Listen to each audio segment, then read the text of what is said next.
Hi, I'm Megan McGuffey with Community Crops, and today we're going to talk about seed starting. You need the following supplies to start your seeds. First, a tray, containers, your soil medium, gloves or a hand tool, labeling supplies, water, and seeds. You can use different types of containers to save money and be more environmentally friendly. So what we first showed you today is kind of the standard nursery house plastic container, but you can also make your containers at home. You can use things like egg cartons, recyclables from your home. You can make your own pots out of newspaper, use fabric container pots, or use biodegradable peat pots. Your final option is actually soil blocking, where you use a compressed block of soil and the plant goes in there and does not need a container. With any of these options, the big thing is to just make sure you have them in a good setup where it'll be easy to water them. And if it's a hard container, just make sure you add drainage holes to the bottom so that your seedling doesn't end up with too much moisture and have issues with the soil. The first thing you always want to do when you're starting seeds is write out your labels first. This really helps as you start to get all the dirt everywhere and things are wet to just have everything labeled in advance. So I like to write the plant type, kale in this case, the variety, so I'm just going to abbreviate here, but dwarf blue, curled Scotch, and then I like to write the date. So today is March 24th. And having nice clear labels helps you monitor your plants as they grow and helps you plan ahead. The next thing you want to do is fill your container. And we fill our containers with pre-moistened soil, and we like to fill them about 3/4 full, so most of the way. The next step, once you've pre-filled your trays, is to add your label and then plant your seeds. If your seeds are brand new, you only need to put one per tray. If they're a couple years old, just to ensure a good germination rate, you might choose to put a couple seeds in each tray. And once you've got your seeds in the tray, you want to gently cover them with soil. And how much soil really depends on the size of the seed. So these are very small, so we're just sprinkling soil. And then you want to gently press down. You want to have these trays nice and firm with the soil to help the seed germinate. Next step is to add just a little bit of water to help the seeds germinate, keep a nice evenly moist environment while they're trying to sprout.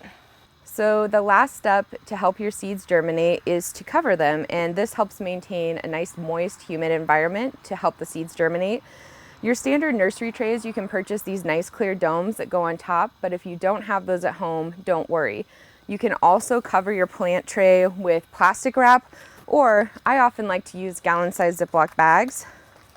Slip it right inside and loosely zip it up, and then you've created basically the same environment.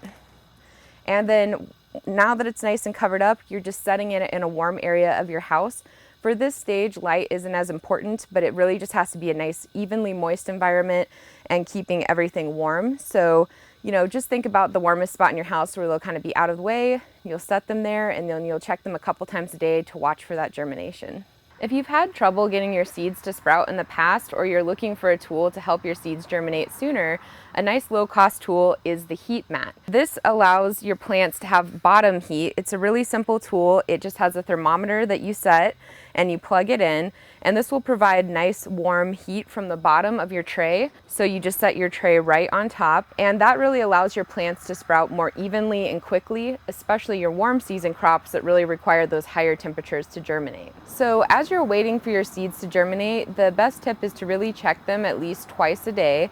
And the second you see something popping out of the soil, you can pull it out from the warm germination setup and put it under a light.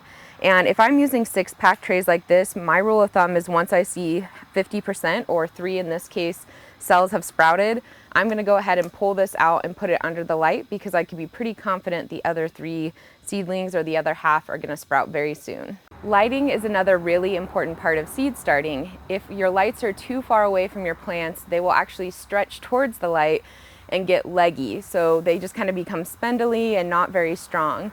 So you can see in my example here, this little seedling has been kept nice and close to the light. It was pulled out of the germ chamber in time, so it's short and stocky and healthy. This little seedling did not get pulled out and put under a light soon enough, or the light was too far away, so it's leggy. It's very tall. It's tried to stretch out to the light source. It's not going to be very strong, and it might be best to start over.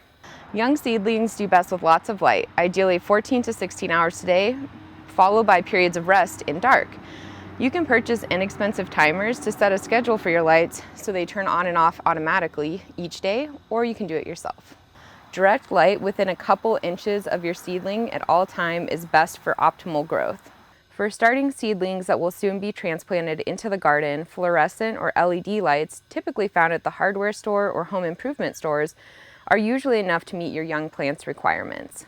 Basically, the variation boils down to the amount of light output, or lumens, per tube and how much of the light spectrum, including red and blue, is possible for each light.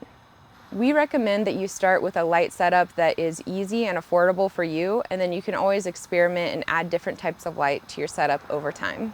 Thank you and happy gardening!